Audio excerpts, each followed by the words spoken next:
Assalamualaikum warahmatullahi wabarakatuh. Perkenalkan, saya Sugianti Nur Aini, CGP Angkatan 8 Kabupaten Nabire, Papua Tengah.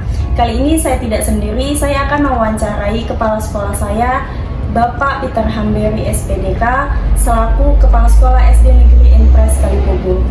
Selamat siang Bapak. Selamat siang. Bagaimana kabarnya hari ini? Baik-baik. Ya, izinkan saya meminta waktu Bapak sebentar, kurang lebih 20 menit. Saya akan mewawancarai Bapak terkait dengan tugas calon guru penggerak saya, yaitu tugas demonstrasi kontekstual modul 3.1 tentang pengambilan keputusan berbasis nilai-nilai kebajikan sebagai pemimpin. Bapak bersedia saya wawancarai? Bersedia. Oke, baik.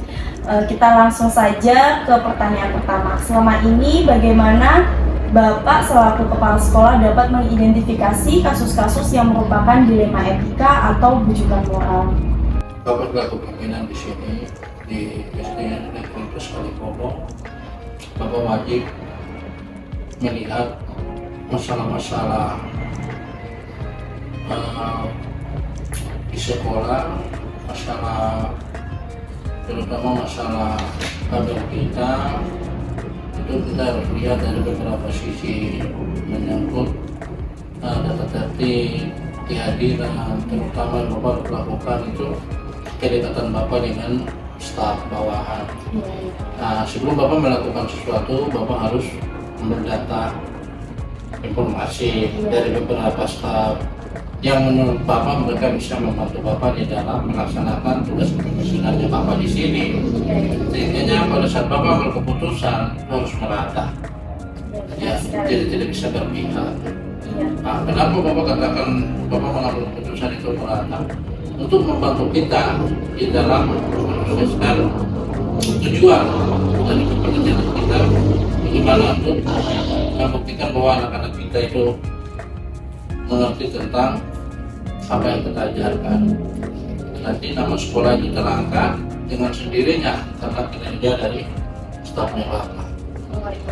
Hal prinsip yang Bapak lakukan misalnya di luar dari apa yang Bapak lakukan itu misalnya pada saat kedinasan ada orang dari warga masyarakat yang datang yang mereka sebenarnya ikut mencampuri urusan ini, itu Bapak langsung mengambil keputusan. Bapak melakukan musyawarah karena menyangkut pengamanan sekolah. Berarti ada yang perlu Bapak ambil secara musyawarah dan ada yang perlu Bapak ambil tindakan secara langsung. Oke, pertanyaan yang kedua, selama ini bagaimana Bapak menjalankan pengambilan keputusan di sekolah Bapak, terutama untuk kasus-kasus di mana ada dua kepentingan yang sama-sama benar atau sama-sama mengandung nilai kebajikan?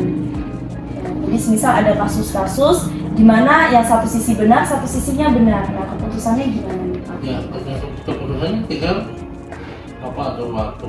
Iya. Nah, sehingga semuanya bisa berjalan. Karena kita bicara soal kepentingan berarti itu kebutuhan. Iya.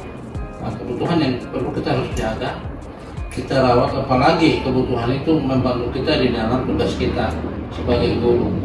Misalnya, Bapak lagi ada rapat dengan staf Bapak, ada orang dari dinas, apa harus hentikan? Siapa dulu kita bisa dapat waktu saya layani karena kebutuhannya sama. Iya. Tapi kalau yang dari instansi lain atau dari masyarakat, bagi Bapak kalau tidak terlalu nilai pentingnya dengan apa yang Bapak harus lakukan terhadap mereka, ya Bapak sampaikan secara spontan bahwa kita atur waktu lain. Tetapi kalau penting Bapak harus layani dalam waktu hari yang sama tapi waktunya berbeda. Oke. Oke, pertanyaan yang ketiga ya Pak, langkah-langkah atau prosedur seperti apa yang biasa Bapak lakukan selama ini untuk mengambil keputusan? Langkah-langkahnya. Iya, langkah-langkahnya Bapak harus pelajari. Ya. Bapak harus pelajari pertama guru, kemudian Bapak harus melakukan diri Bapak sebagai contoh. Nah, sehingga apa yang Bapak bicarakan, apa yang Bapak praktekkan atau Bapak laksanakan itu bisa diikuti. Demikian. Oke, berarti Bapak harus menjadi panutan yang baik untuk bawahan. Oke. Pertanyaan yang keempat, hal-hal apa saja yang selama ini Bapak anggap efektif dalam pengambilan keputusan pada kasus-kasus dilema etika? Iya, yang paling penting Ya. itu tata tertib sekolah. Masuk tepat waktu, 3M itu sopan santun. Nah, kemudian yang ketiga, yang penting bagi Bapak itu hak guru. Dan Bapak sangat sadar bahwa sekolah ini sampai aktivitasnya itu justru karena ada guru-guru honor. Jadi Bapak bangga kalau selalu tuh ada kerjasama antara Bapak dengan guru-guru honor. Itu kan harus pada itu. Tapi Bapak juga punya kewajiban harus pimpinan mereka mengajarkan generasi Bapak. Lakukan di generasi dari lembaga pendidikan dan dari Universitas Bobo yang Bapak harus bina. Nah, jadi yang Bapak titipkan adalah mungkin ada kata sanjung dari kalian dulu baru orang lain melihat. Itu artinya kita mengurus rumah tangga kita dulu, mengurus sekolah ikatan keluarga besar Universitas Bobonya dulu. Nah, sehingga perlu ada item-item tertentu yang kita harus lakukan. Jadi kadang orang harus buat ini, tapi kan kita harus punya program. Nah, kemudian program itu bermanfaat tidak? Nah, berarti larinya harus ada koordinasi. Kita mau panggil, ya misalnya di Besar Bobo ada guru penggerak 2, kemudian ada senior kita 1, terutama verifikasi dirinya Bapak dulu. Menyangkut, jangan Bapak hadir-hadir terus keputusan-keputusan merugikan stafnya Bapak. Bapak hadir-hadir terus tidak ada keterbukaan. Yang lebih bagus apa yang Bapak kerjakan, tapi ada koordinasi. Ya, berarti harus melaksanakan tata tertib, keterbukaan, koordinasi. Ya. Oke, pertanyaan berikut, hal-hal apa saja yang selama ini merupakan tantangan dalam pengambilan keputusan pada kasus-kasus dilema etika yang Bapak alami? Iya. Jadi Bapak di sini ada 3 hal. Yang pertama itu menyangkut budaya Bapak ini sangat kental, tetapi sebenarnya itu menyalahi aturan. Misalnya ada guru honor yang Bapaknya di sini, tetapi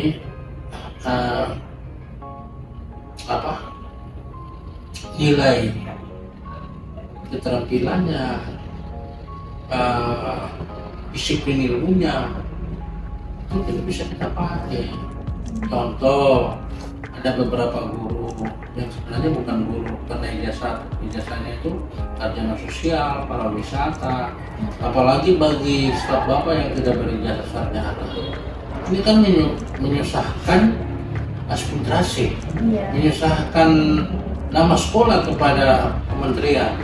Nah, ini perbedaan ini yang kita tidak bisa, itu Bapak dilematis di situ. Sehingga ada beberapa guru ya, kita masih bertahan dengan mereka. Malah ada beberapa hal yang mereka lakukan. Begitu kita berpikir tentang ekonominya mereka tidak berpikir kita ke sana. Jadi begitu kita terima tidak aktif malah. Nah, ini kan harus diperbaiki, kan tidak mungkin kita pakai nelayan untuk jadi orang perkebunan.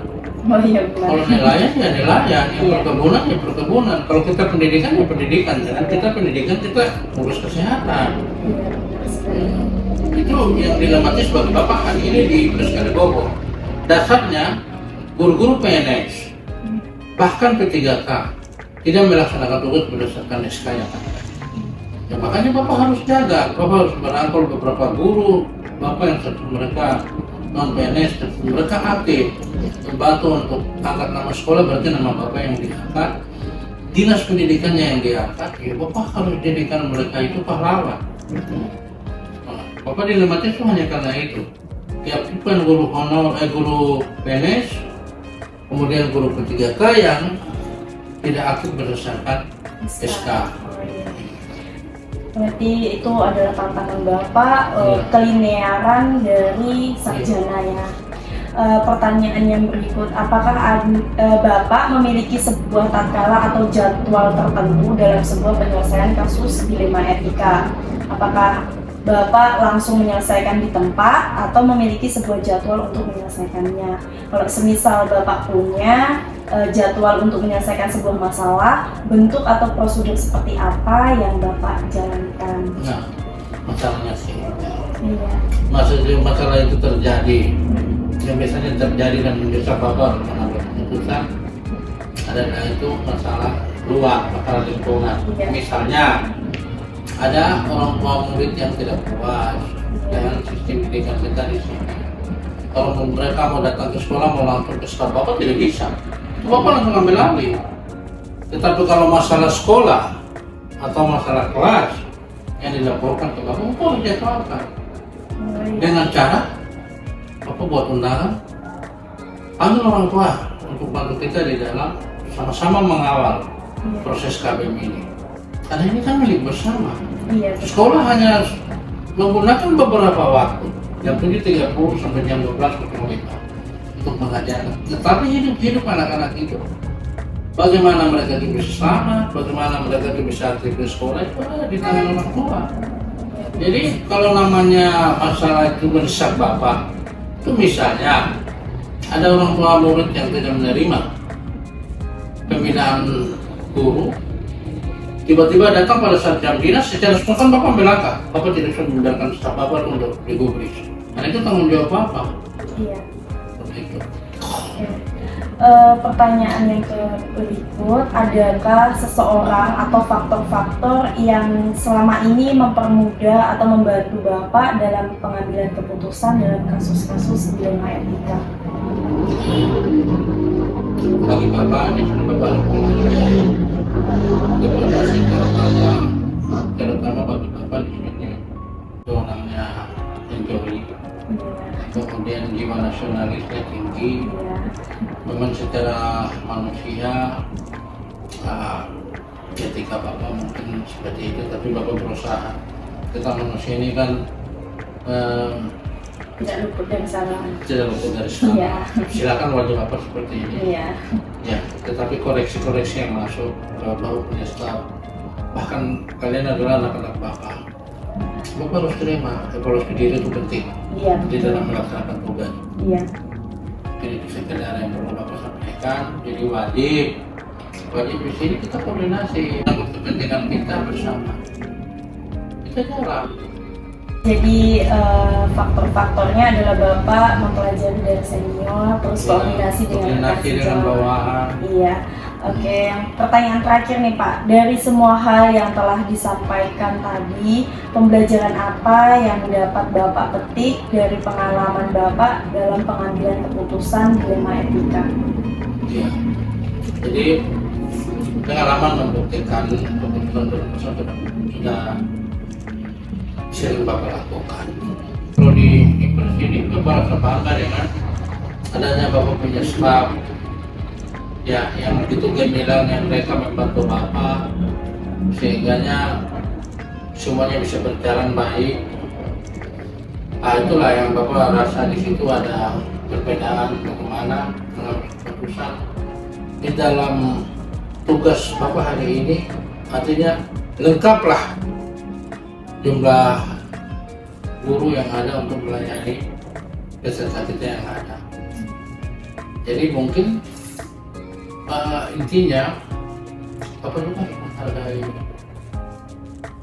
seluruh Bapak melakukan pendekatan dengan cara kebapaan Bapak itu ada di staf Bapak. Jadi dengan sendirinya kita akrab. Jadi bukan hanya kita bicara pendidikan saja, kebijakan pimpinan kan harus seperti itu untuk mengamankan lembaga, mengamankan pelayanan KBM kita. Itu kita lebih mengutamakan kebersamaan. Kepemimpinan itu harus kita utamakan. Wajiblah kita menerima, mempertimbangkan, mengambil keputusan. Itu ada hasilnya. Luar biasa nih Bapak ya sebagai pimpinan. Baiklah Pak, ini wawancara kita sudah selesai. Terima kasih atas kehadiran dan kesediaan Bapak dalam wawancara ini. Saya ucapkan terima kasih dan saya mohon undur diri. Selamat siang Bapak. Iya, yang mau berkati, semoga sukses selalu ada untuk kita. Amin. Dari lembaga pendidikan. Terima kasih Bapak.